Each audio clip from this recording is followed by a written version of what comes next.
Mesdames, Messieurs, bonsoir et bienvenue à ce nouveau numéro de Regard sur l'avenir sur la télévision panafricaine, la C360. Aujourd'hui, nous allons parler de coopération sino-africaine. Vous le savez, le Burkina Faso prend part donc au FOCAC. Le FOCAC, c'est le Forum sur la coopération sino-africaine. C'est une plateforme favorisant les relations entre la Chine et les pays africains. Mais que gagne le Burkina Faso dans cette aventure? Clé de lecture avec Youssouf Kaboré. Monsieur Kaboré est le président de la Campao Burkina. Bonsoir, Monsieur Kaboré. Bonsoir, Monsieur Dabira. Bonsoir à mes co-panélistes et bonsoir à tous les téléspectateurs qui nous suivent. Deuxième invité sur ce plateau, Monsieur Til Konaté. Monsieur Konaté est membre du cadre 2 heures pour nous, 2 heures pour Kamita. Bonsoir, Monsieur Konaté. Bonsoir, M. Dabira. Bonsoir tout le monde. Très heureux. Troisième invité sur ce plateau, M. Alouna Traoré. M. Traoré est militant de la Révolution d'août 1983. Bonsoir à vous, M. Traoré. Bonsoir et bonsoir à mes co-panélistes et à tous les téléspectateurs qui nous suivent en ce moment. Quatrième et dernier invité, M. Labedi Naba. Il est le porte-parole du mouvement pour la cause du Faso Cause. Bonsoir à vous, M. Bonsoir, ma gloire, et bonsoir à tous. Alors, le FOCAC est bien donc l'occasion pour les pays africains de parler de nouveaux partenariats économiques avec donc, la Chine, le développement des infrastructures et la coopération bilatérale. Et selon le ministre en charge des Affaires étrangères du Burkina Faso, Karamogo Jean-Marie Traoré, le Burkina entend consolider ses liens de coopération avec la Chine et échanger sur des questions clés telles que la paix et la sécurité, la gouvernance politique, l'industrialisation, la modernisation de l'agriculture et la coopération dans le cadre de l'initiative La Ceinture et la Route. C'est donc un rendez-vous d'affaires. Monsieur Youssouf Kaboré, je commence déjà par vous. Alors, parlons de paix et de sécurité. La paix et sécurité si chère pour le Burkina Faso. Dans cette coopération avec la Chine, qu'est-ce que le Burkina gagne concrètement? Merci beaucoup. Parlons de la Chine. En ce qui concerne la paix, aujourd'hui nous sommes en pleine guerre. Voilà. Et aujourd'hui, ce que nous avons plus besoin, c'est du matériel. Nous avons du matériel et la Chine est une force. Voilà. En matière de force militaire, tout le monde connaît la force de la Chine. Voilà. Parce que sur les papiers, on dit tous les jours que les États-Unis sont la première puissance du monde. Alors qu'en réalité, si on va voir, il se trouve qu'aujourd'hui, on va aller trouver que la Chine détrône les États-Unis. Et en matière de paix aussi, c'est un exemple voilà, sur lequel nous pouvons nous inspirer de leur expérience afin de bâtir vraiment un avenir meilleur voilà, pour notre pays, le Burkina Faso, qui a tant besoin voilà, de la sérénité. Donc un bon partenaire pour le Burkina sur le terrain sécuritaire. Voilà, un très bon partenaire pour le Burkina côté sécurité. Alors, M. Til Konaté, je viens à vous. Clé de lecture par rapport donc, à cette question de paix et de sécurité dans notre coopération avec la Chine. Alors donc, bonjour encore, M. Dabira, et bonjour à tous les téléspectateurs. Alors, notre coopération avec la Chine, je dirais que ce qu'on peut tirer de la Chine peut être apprécié à plusieurs niveaux, étant sûr que dans une coopération, on doit toujours apprécier ce qu'on donne et ce qu'on reçoit. Et c'est sûr que la Chine, en venant vers nous également, a des besoins très spécifiques. Mais concernant la Chine en particulier, nous pouvons nous inspirer de son histoire, de ce qu'elle est, de ce qu'elle a été déjà, de ce qu'elle a été capable d'accomplir et de ce qu'elle est finalement devenue pour l'ensemble de notre communauté mondiale aujourd'hui. À savoir, c'est-à-dire un pays qui a quitté des méandres pour être aujourd'hui à la lumière et qui joue dans la cour des grands, sans avoir nécessairement été un pays déshumanisant pour les pays plus faibles, sans avoir été aux quatre coins du monde pour piller et tuer des peuples sans défense. Ils ont réussi à créer un modèle de développement autocentré que nous avons essayé d'implémenter ici en 83-87 et qui a été stoppé. Mais la Chine, en tout cas, est un modèle qui permet en tout cas d'affirmer que ce modèle-là fonctionne et qu'il permet de construire un monde équitable. Donc en allant à la coopération avec un peuple comme ça, j'ai vu que dans les domaines de coopération, il était question de sécurité, de modèles et de gouvernance politique. Le modèle politique de la Chine, c'est un modèle, comme nous le savons tous, qui est d'essence de démocratie populaire. On va y arriver. Restons déjà sur le terrain sécuritaire. Oui, mais sur le terrain sécuritaire, je dirais nos attentes vues de la Chine sera certainement nos attentes envers tout partenaire aujourd'hui parce que notre diplomatie extérieure est désormais orientée vers nos priorités. Ça veut dire que si aujourd'hui notre gouvernement décide par exemple de coopérer avec, disons, un pays un peu plus au hasard, comme ça, comme Malte, c'est sûr que la question sécuritaire sera d'abord au cœur.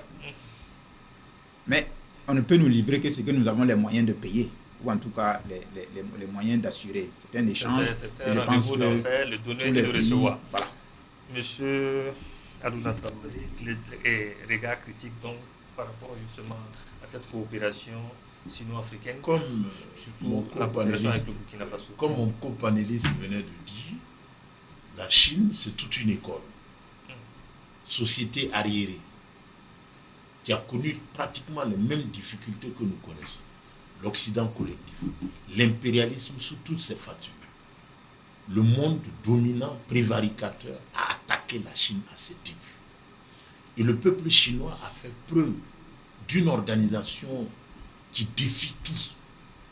La Chine est ce qu'elle est aujourd'hui grâce à des grands dirigeants comme Mao Tse-tung, les Deng Xiaoping. Ils ont mis en œuvre une politique stratégique de développement des forces productives. Si nous allons comme ça à coopérer pour coopérer avec la Chine, on a tout à apprendre en matière d'organisation. Et surtout qu'il est question de sécurité et de paix. Comment la Chine s'est-elle organisée pour arriver à vaincre l'hydre terroriste et impérialiste sous toutes les moutures? Il y avait le Japon, tout l'Occident, dans une sainte alliance pour faire tomber le régime chinois. Et ils ont trouvé la ressource nécessaire pour organiser leur peuple, aller à l'assaut de l'ennemi, et après l'assaut avec l'ennemi, ils se sont concentrés pour développer les forces productives. Voilà la clé qu'offre l'école chinoise de développement. En termes de partage d'expérience, le Burkina a beaucoup à gagner Beaucoup. avec le partenaire Toute chinois. la confédération. Mais en contrepartie, on est en affaire, le partenaire chinois gagne quoi avec un pays comme le Burkina Faso? Ah, mon copanéliste venait de dire, la Chine ne vient pas au Burkina au nom du Seigneur. Elle est dictée, elle aussi, par des intérêts. Et le Burkina Faso, je disais dans une émission passée, est une femme à courtiser. Parce que nos sous-sols, si le colonisateur veut nous recoloniser, c'est à cause de nos ressources. Si la Chine, la Russie, tout ce monde vient, c'est à cause de nos ressources. Mais dans le même temps, le Burkina Faso, comme le pays de la Confédération, doit avoir le génie de tirer profit de ce grand du monde qui vient. Membre des BRICS, avec un capital historique de savoir-faire et d'organisation, nous on va à la coopération avec la Chine pour hériter de bout, profiter de leur expérience. Comment ont-ils fait pour venir à bout de l'impérialisme? Et comment ils se sont construits pour arriver où elles sont aujourd'hui? Le copanéliste disait, ils sont première puissance, ils ont endetté. Ils ont endetté les États-Unis. Aujourd'hui, si la Chine demande aux États-Unis de payer ses crédits, elle serait à même de ne pas les payer. Donc c'est une puissance militaire, une puissance planétaire, avec les hommes qu'il faut. Ailleurs, on disait qu'il est plus facile de diriger la Chine que de diriger le Burkina Faso. Vu le nombre, la discipline. Les Chinois sont beaucoup plus disciplinés. Disciplinés. Malgré et tout ça, la forte démographie. Ouais. Au nom d'un seul, ils ont un parti politique, le Parti communiste chinois est très organisé. C'est elle qui mène tout. Et donc, nous, on a intérêt, dans ce cadre de cette coopération-là, à nous inspirer de l'école et de l'expérience chinoise pour arriver à nos fins. D'abord, dans un premier temps, sécurité, bouter l'impérialisme de toutes ces attaques et guérir des mal présents qu'on a. De l'insécurité, on va arriver à la sécurité, et de la sécurité, on va arriver à la vraie souveraineté sur tous les plans. Alors, sur tous les plans, M. Labidi Naba, parlons toujours paix et sécurité dans cette coopération avec la Chine. Qu'est-ce qu'on a à y gagner? Merci, Magloire. Il faut déjà dire que les copanélistes, les camarades ont dit beaucoup de choses sur ce point. Il me laisse vraiment une petite brèche pour apporter ma contribution. Il faut dire que si nous étions dans un autre type de gouvernance, dans un autre régime, j'aurais été indifférent, d'une indifférence curieuse par rapport à ce que cette collaboration, comment cette collaboration pourrait marcher au point de profiter à notre pays. Parce que c'est là le véritable problème. Depuis les indépendances, nous avons eu des collaborations, des relations bilatérales, des relations multilatérales avec d'autres pays, mais comment et combien ça nous a profité, la question est toujours restée là. En 2018 déjà, on quittait Taïwan pour renforcer nos rapports avec la Chine, mais dans un contexte de lutte contre le terrorisme, mais on n'a pas pu voir des actions, en tout cas des retombées de cette collaboration à même d'impacter notre lutte contre le terrorisme. Donc aujourd'hui, nous sommes sous un leadership, le leadership du camarade capitaine Ibrahim Traoré, président du Faso, qui imprime une marche. Et dans cette marche, en matière de collaboration, c'est déjà le B2B. C'est-à-dire nous allons vers tout pays en portant au plus haut de nos discussions, de nos rapports, les aspirations profondes de notre pays et aussi la dignité de nos populations et aussi cette dignité, la dignité de notre État. Et donc, eu égard à ça, il faut dire déjà que la Chine est un pays des BRICS. BRICS avec lesquels nous avons à peu près les mêmes ambitions, nous avons la même vision, nous combattons relativement les mêmes ennemis. Il y a un intérêt géopolitique aussi. Un intérêt géopolitique. Oui, il y a un intérêt géopolitique, forcément, puisque la bipolarisation du monde est un fait et qu'il va falloir justement, pour la Chine comme pour nous, avoir son camp, la consolider et pouvoir avancer. Donc, avec la Chine, on va pouvoir tirer en termes de discipline.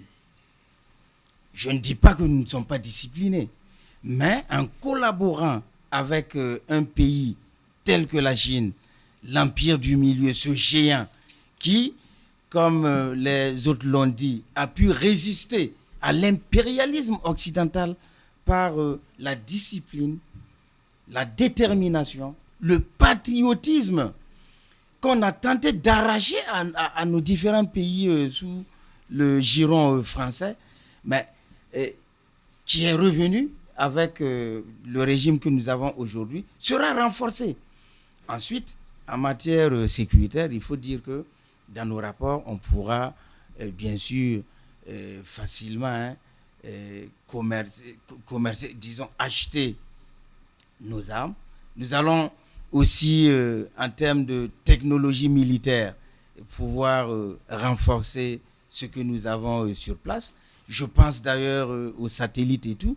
Et puis, aussi, il faut dire que la Chine est un pays qui a un droit de veto. Voilà. Et dans ce combat que nous avons, le contrôle, en tout cas, une bonne assise au niveau du Conseil de sécurité, sied énormément.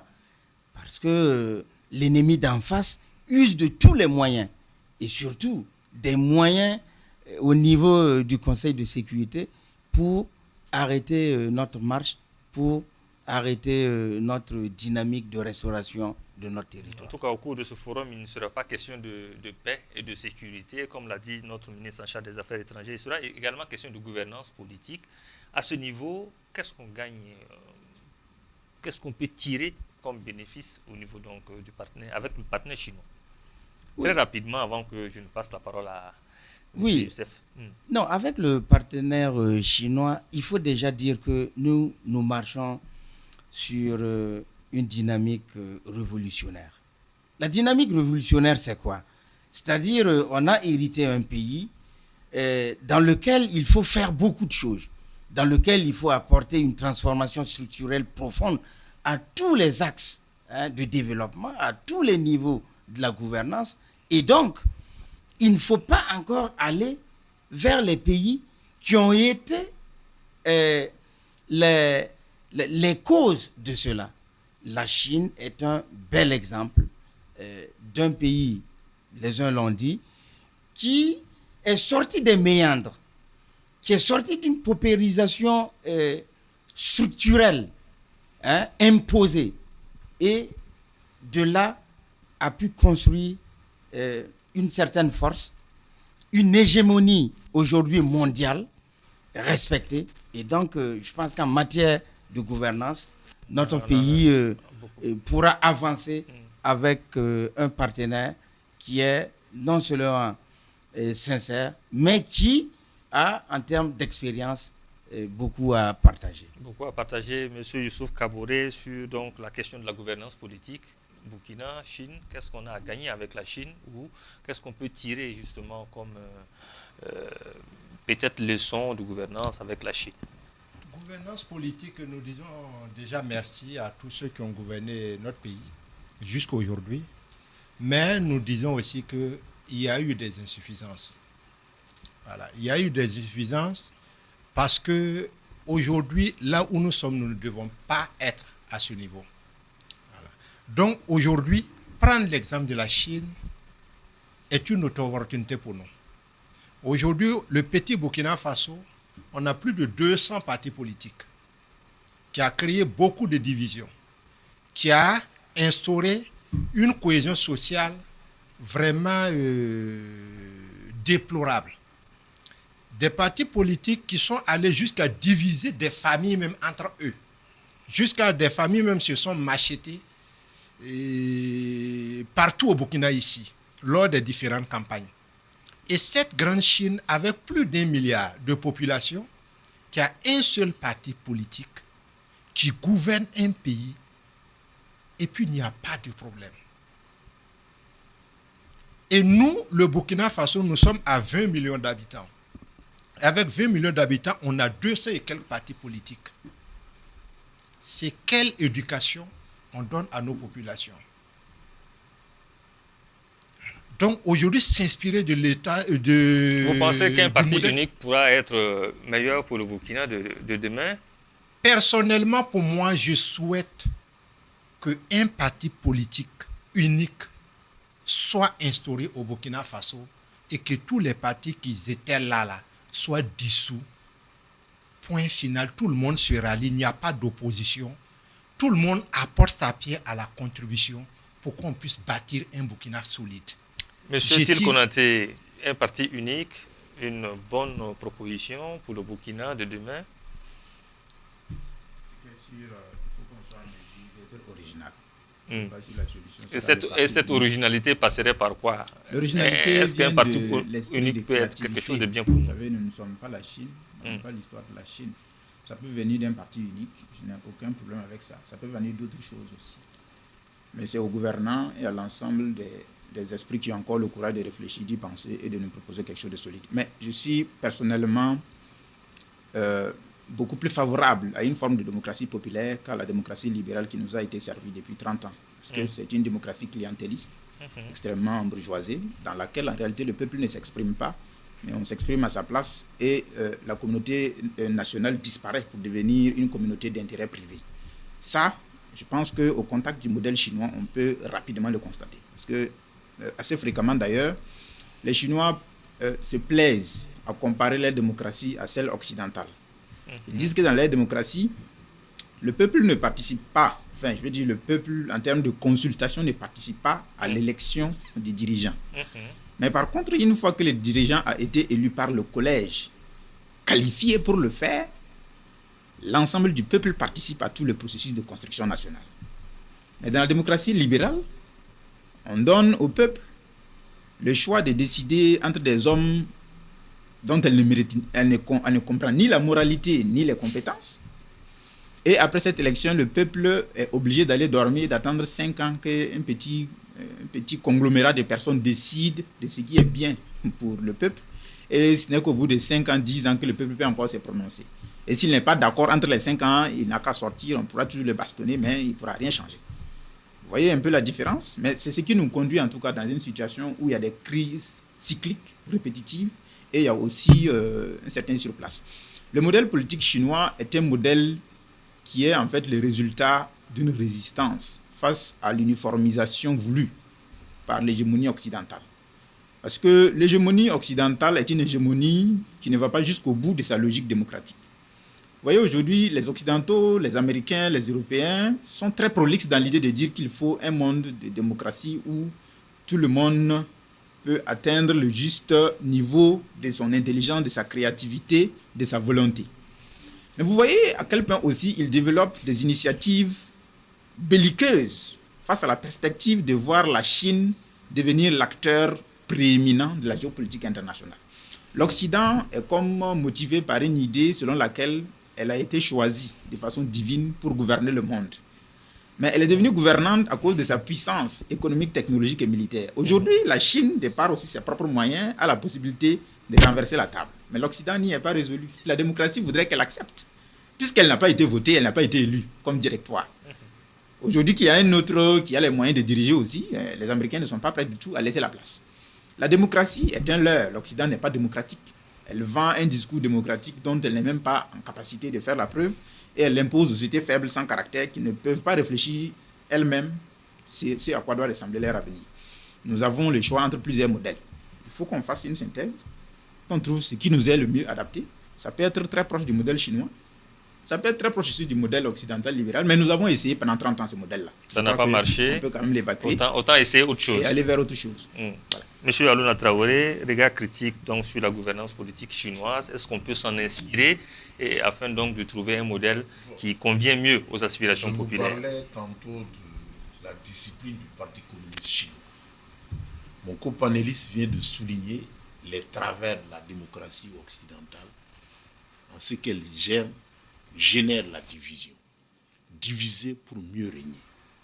Toute la politique impérialiste sur la planète Terre, où il y a les ressources, on multiplie les partis politiques, c'est fait à dessein. On multiplie les religions, on multiplie les castes. Est-ce à dire qu'un parti unique pourrait être une bonne solution pour le Burkina? La grande question, un malade avec 200 docteurs, comment le malade va s'en sortir? La médication est la même. Tous les États de la Confédération du Sahel, nous avons les mêmes mots, Regardez, suivez mon regard. Le terrorisme attaque au Mali, au Burkina et au Niger. Nous avons les mêmes réalités sociologiques, politiques et tout ça. Donc, encore une fois, avec l'exemple chinois de gouvernance, de discipline, nous pouvons vraiment nous en sortir. Le terrorisme est une grande école qui nous permet de nous unir face à l'adversité et face pour nous développer.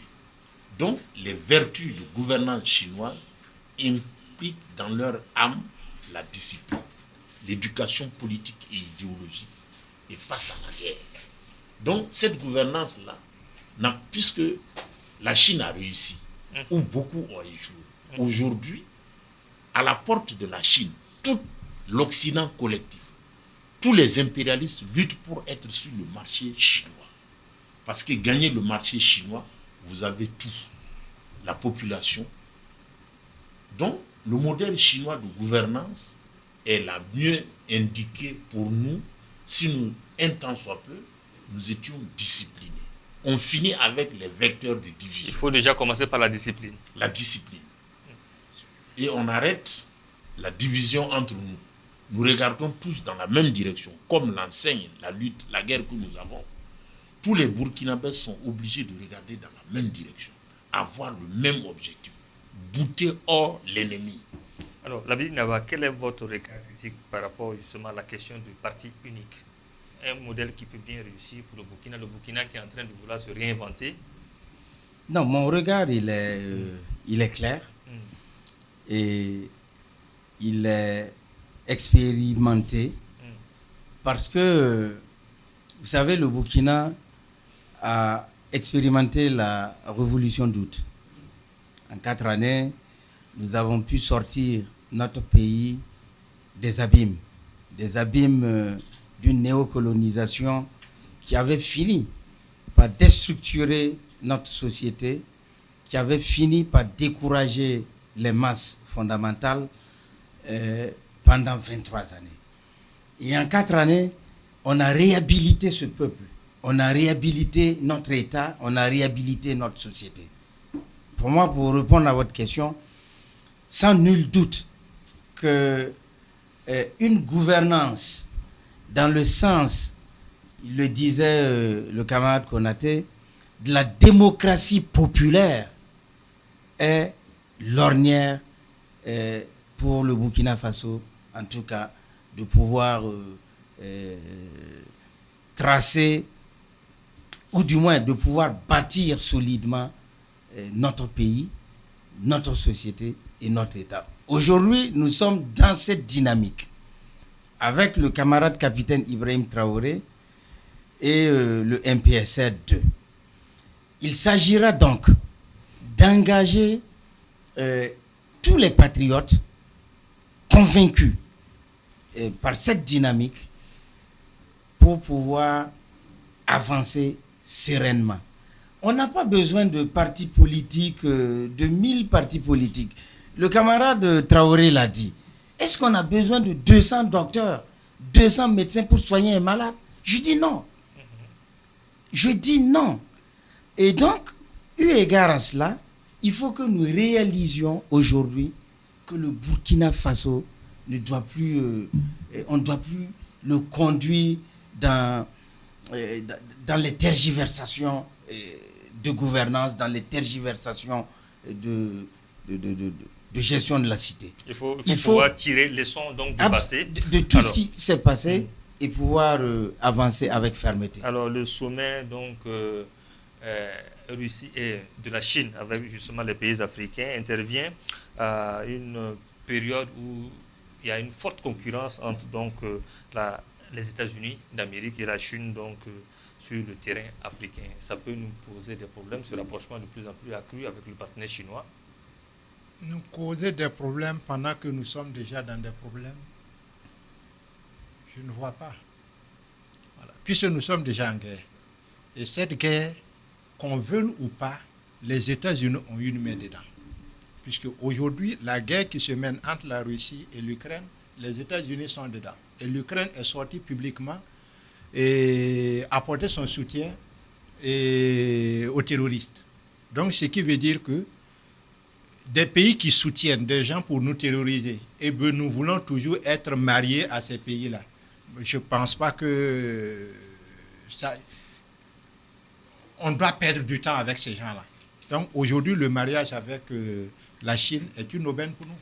Voilà. C'est une aubaine. Attends, je vous pose, Til Konaté, la même question. Ce sommet-là, justement, cette année intervient donc sur fond de concurrence croissante entre les États-Unis d'Amérique et la Chine en Afrique, donc en matière d'influence politique et d'accès aux ressources naturelles. Ce rapprochement de plus en plus accru avec la Chine, ça peut être source de problème pour nous ou une aubaine pour nos pays. Il faut déjà comprendre que les relations internationales, ce n'est pas un terrain de jeu pour les enfants de cœur. Ce sont des ogres et des loups. Il faut choisir sa position et profiter des avantages, mais aussi s'attendre aux conséquences. Quand on est avec les États-Unis, la plupart du temps, on est avec Chine-Taïwan. Et quand on arrive à la Chine-Taïwan, on doit suivre les foudres de la Chine populaire. C'est pour cela que nous, en 2018, très opportunément, nous avons quitté la Chine-Taïwan pour nous diriger vers la Chine populaire. Tout compte fait, je pense que les options stratégiques en lien avec le positionnement du côté chinois et donc du côté anti-occidental est une option qui aujourd'hui a de nombreux avantages. Je dirais même qu'elle est dans le sens de l'histoire. Parce que l'Occident a été vaincu. Emmanuel Todd a produit un document, je pense qu'il y a à la fin de l'année passée. Il a intitulé le document « La défaite de l'Occident ». L'Occident est dans une décadence morale déjà, mais aussi une décadence culturelle qui avait été sa principale force dans l'hégémonie mondiale. Avec le wokisme aujourd'hui, il y a une décadence non seulement morale mais culturelle qui induit aussi une faiblesse de l'Occident face aux autres entités du monde qui ont osé assumer leur côté culturel, notamment la Chine et la Russie. L'Afrique, qui était un peu dans un balancement dans l'entre-deux, qui n'assume pas son identité, qui n'arrive pas à se conformer à l'imitation, est un peu resté dans le balancement. Aujourd'hui encore, on a le choix, je crois, de redéfinir notre identité, de nous connecter à une culture qui nous permet de contribuer à l'universel. Et dans ce cas-là, il n'y a pas meilleur partenaire que ceux qui sont assumés depuis très longtemps. La Chine en priorité. Mais la confrontation entre les États-Unis et la Chine, elle est assez ancienne. Finalement, assez ancienne. Pour nous autres qui cherchons nos voies, tout positionnement est finalement assez problématique. Mais c'est une confrontation qui aujourd'hui est surtout, je vais dire quoi, économique. Parce que c'est Donald Trump même qui a véritablement lancé la guerre commerciale. Obama avait lancé timidement. Donald Trump est venu déclarer une guerre commerciale inouïe. Et Joe Biden a encore généralisé cette guerre commerciale. Vous vous rappellerez qu'en octobre 2022, Joe Biden il est parti en Taïwan et il a sommé quasiment les entreprises taïwanaises de relocaliser aux États-Unis sous peine de couper des financements ou bien les droits d'importation aux États-Unis, ce qui fait qu'il y a eu un mouvement global. Mais il y a aussi un fait auquel nous ne faisons pas beaucoup attention aujourd'hui. Vous savez, historiquement, les Chinois, les entreprises chinoises, les investisseurs chinois levaient des fonds sur le marché de Wall Street, sur le marché des titres de Wall Street, qui était le marché le plus important au monde, jusqu'à une date très récente. Mais je crois qu'à partir de 2022-2023, les fonds que les entreprises chinoises levaient sur le marché chinois d'investissement étaient bien plus importants en volume que ce qu'on pouvait lever à Wall Street. Ce qui veut dire que si nous avons des investisseurs ou des entreprises qui veulent lever des fonds, au lieu d'aller à Wall Street, ils peuvent aller en Chine, lever des fonds. S'il y a des investisseurs qui sont motivés, en tout cas, il y a suffisamment d'argent en Chine pour financer le développement du monde, sous réserve de remboursement, évidemment. C'est ce qu'on fait déjà avec l'Occident, mais c'est que les taux sont exorbitants avec l'Occident. Monsieur Alouna Traoré, quelle est la lecture géopolitique que vous faites justement de ce rapprochement avec le partenaire chinois? Bon, c'est le fruit de la liberté acquise par les États de la Confédération AES. La liberté nous impose des choix. Nous sommes aujourd'hui libres de nos mouvements. Coopérer avec qui nous voulons. Vous avez vu les pays scandinaves la dernière fois qui nous intiment dans une arrogance jamais éculée qui veut nous dicter notre comportement. C'est des habitudes. Ceux qui nous ont dominés hier, l'ancien colonisateur, comme l'Occident collectif, nous imposent une façon de voir le monde. Du fait de notre liberté acquise de haute lutte, de par la guerre qui nous a été imposée, nous avons le choix de nos partenaires. Nous coopérons avec qui nous voulons. En cela, la Chine est la bienvenue. Et aujourd'hui, le marché chinois, la Chine reste un marché ouvert à tout le monde. Je vous disais tantôt que la Chine est en compétition. Toute la planète s'est donné rendez-vous en Chine. Et le niveau de vie en Chine a terriblement augmenté d'une société agraire. Aujourd'hui, on se trouve dans une société moderne. Et la digitalisation, l'intelligence artificielle, l'informatique a acquis des boulevards en Chine. Et la Chine a le droit de questionner le monde. Et l'alliance Chine, Russie et Inde pour se retrouver dans le BRICS, le nouveau pôle d'attraction de toute la planète Terre. Donc, encore une fois, la liberté acquise par les États de la Confédération AES nous donne le droit de coopérer et d'aller avec qui nous voulons en toute indépendance. À l'exception du franc CFA qui continue de nous maintenir en situation de domination, mais ça va finir bientôt. Donc, encore une fois, la Chine pour nous est une opportunité, c'est un marché. Chacun y va pour chercher qu'est-ce qui nous arrange. Comme le copanéliste le disait, les relations internationales sont dictées par les intérêts. Pour une fois, la liberté nous impose de choisir les partenaires qui nous arrangent. Ceux qui ne font pas notre affaire, vraiment, nous sommes au regret de les quitter. On a fait l'expérience de la colonisation française et du monopole impérialiste sur nos États, qui s'est avéré de prévarication, de sous-estimation de l'être humain. On nous a mis infantilisés pour que nous ne puissions pas nous assumer. Aujourd'hui, on nous prévoit le malheur. Si vous allez seul, vous allez mourir. Vous n'allez pas prospérer. Mais encore une fois, quand nous avons dit à la France de quitter le pays, il y a eu de ces intellectuels au Burkina Faso qui disent nous allons périr. Et voilà, nous tenons. Mieux, nous avons le choix de nos partenaires. Encore une fois, la Chine est une opportunité pour les États du Sahel de s'émanciper définitivement de l'impérialisme occidental et de s'affirmer en face du monde comme des États souverains. Parlant d'une seule voix, l'exemplarité a été donnée. Nous, on sait ce que nous voulons. En allant en Chine, le choix de la sécurité, de l'organisation, comment on fait pour quitter les sociétés arriérées pour venir à une société moderne. Donc l'exemple se prend chez le peuple chinois a du génie, pourquoi ne pas en profiter? Pourquoi ne pas en profiter? Il sera également question de la modernisation de l'agriculture. Sur ce terrain également, on a beaucoup à gagner avec le partenaire chinois. Oui, on a en beaucoup. termes de technologie. Bien sûr, on a beaucoup de choses à partager avec le partenaire chinois en matière de technologie agricole, en matière d'organisation même. Parce qu'il faut le dire, hein, pour ce qui est de la question de l'agriculture, ça tient beaucoup à cœur au président du Faso. Bien sûr, avec l'initiative présidentielle agricole et l'offensive agricole portée par le ministère de l'Agriculture, il faut dire que avec la Chine et beaucoup d'autres pays d'ailleurs, hein, en tout cas, des partages pourraient être faits,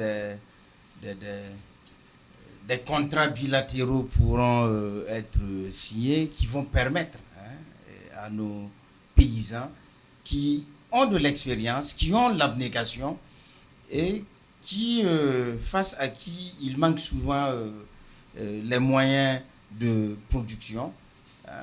Donc, on pourra trouver des solutions dans ce sens-là avec la Chine qui est une puissance démographique qui n'importe pas des céréales. Malgré le nombre de Chinois, 3 milliards, plus de 3 milliards de Chinois, mais ce sont les cultivateurs chinois, les paysans chinois qui nourrissent tous ces Chinois. Et donc, je pense que au Burkina, ça pourra nous être très utile. En termes de partage d'expérience également. Tout à fait, tout à fait. Parce qu'ici, on était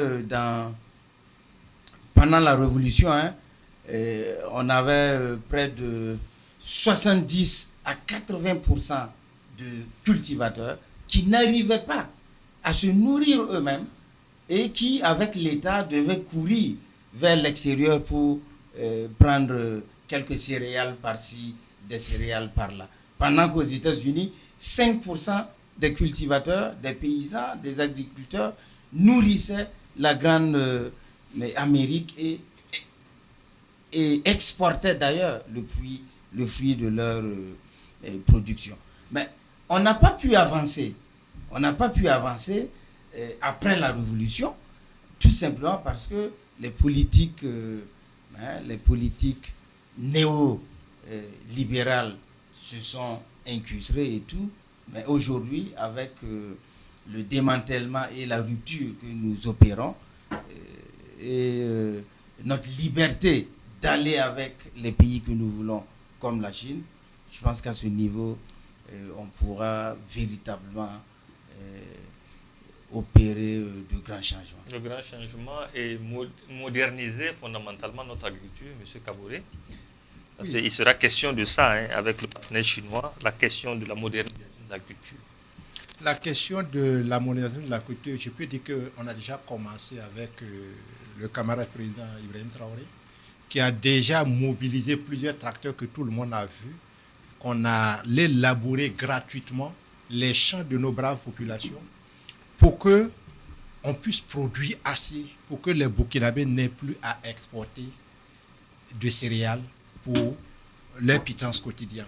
Aujourd'hui, disons-nous la vérité, celui qui a mangé, qui est rassasié, peut réfléchir. Mais celui qui a faim ne peut pas réfléchir. Alors aujourd'hui, nous avons besoin de construire une nation où tout le monde peut s'autosuffire en matière alimentaire. Voilà. Une fois qu'on est autosuffisant en matière d'alimentation, on peut se permettre maintenant d'attaquer les autres pans. Mais maintenant, une fois que vous avez faim, vous allez réfléchir à quoi? Votre esprit est où pour pouvoir réfléchir et de proposer quelque chose de bon à quelqu'un. Parce que déjà, votre ventre grogne. Voilà. Donc, je pense que sur le plan agriculture, il n'y a pas quelqu'un qui peut donner une leçon à la Chine. Donc, en apprenant de la Chine, ça va beaucoup nous aider et ça va nous aider à aller plus vite voilà, que nous le pensons. Alors, en tout cas, sur la table de discussion, il y aura également l'initiative La ceinture et la route. Mais avant qu'on arrive sur le terrain de la modernisation de l'agriculture, qu'est-ce qu'on a gagné avec le partenaire chinois, M. Tilkonate? Qu'est-ce qu'on a gagné? Ou qu'est-ce qu'on peut avoir comme partage d'expérience, regard critique là-dessus? Très spécifiquement, hein, avec le partenaire chinois, moi je dirais que il faut que nous ayons l'humilité d'être ouverts à la découverte. Parce que la Chine, c'est tout un monde qui n'a rien à voir avec le monde occidental que nous imitons, assez platement d'ailleurs. Mais vraiment, l'inspiration peut venir de tous les domaines.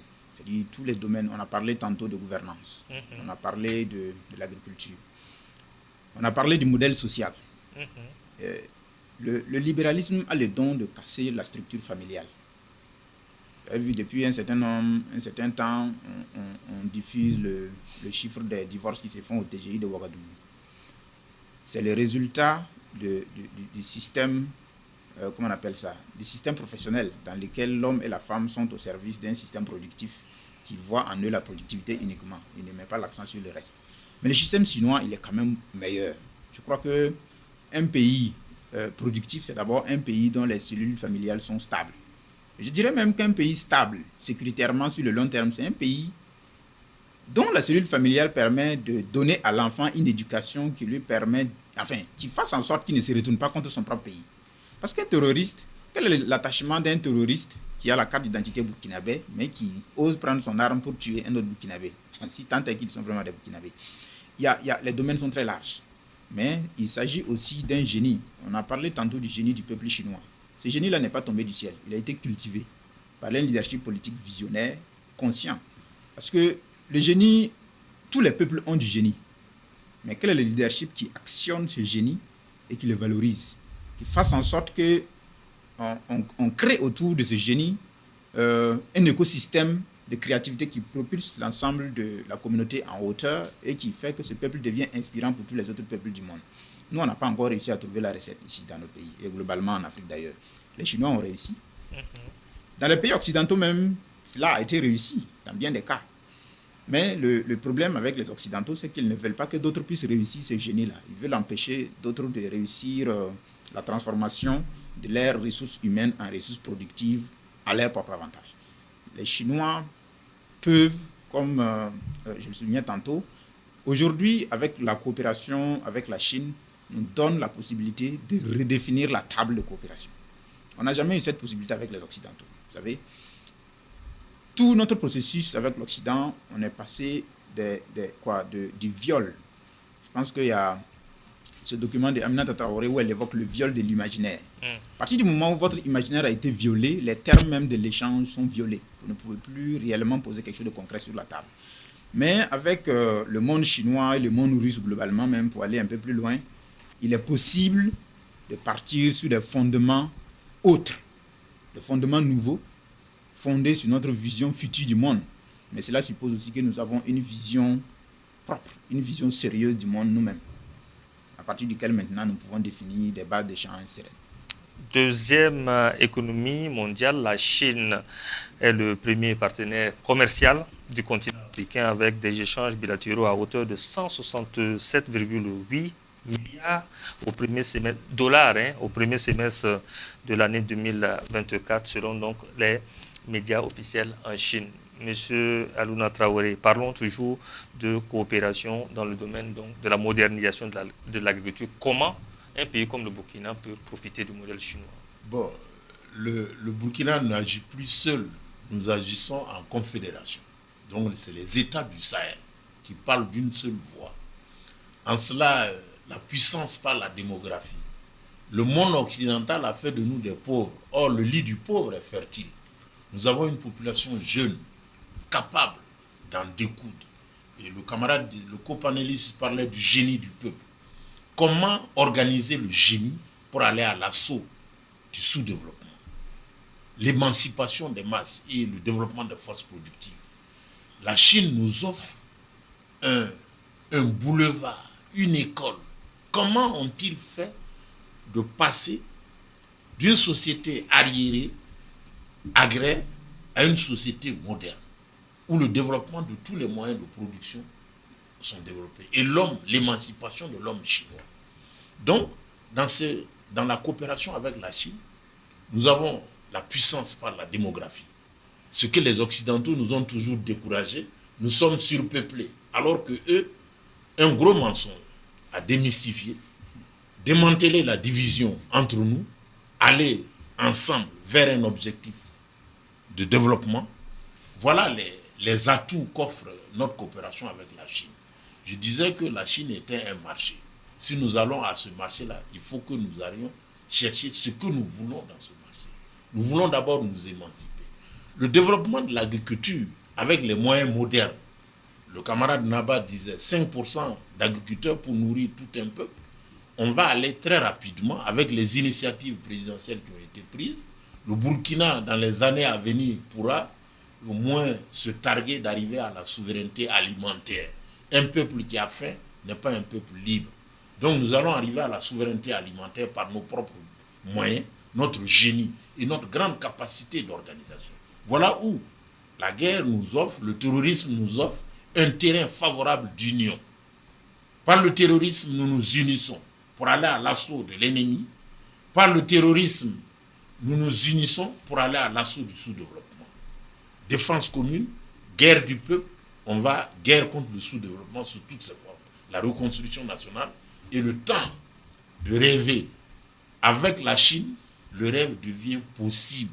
Notre souveraineté devient possible. Coopération juste, gagnant-gagnant. La Chine gagne avec nous, nous aussi nous gagnons en expérience avec la Chine. Alors, on va faire un dernier tour de table pour évoquer donc, le dernier élément sur la table de discussion entre le Burkina et la Chine. Il sera question justement de la coopération dans le cadre de l'initiative La Ceinture et la Route. Quelle réflexion vous en faites, M. Labidi? Non, je pense qu'à ce niveau, c'est déjà une initiative sur laquelle notre pays travaille. Et donc, ça viendra tout simplement consolider dans le partenariat, dans ce sens qu'on aura avec la Chine. Voilà. Et il faut dire que, de façon globale, tout est d'abord une question de volonté politique. Voilà. Et ce qui a amené nos pays dans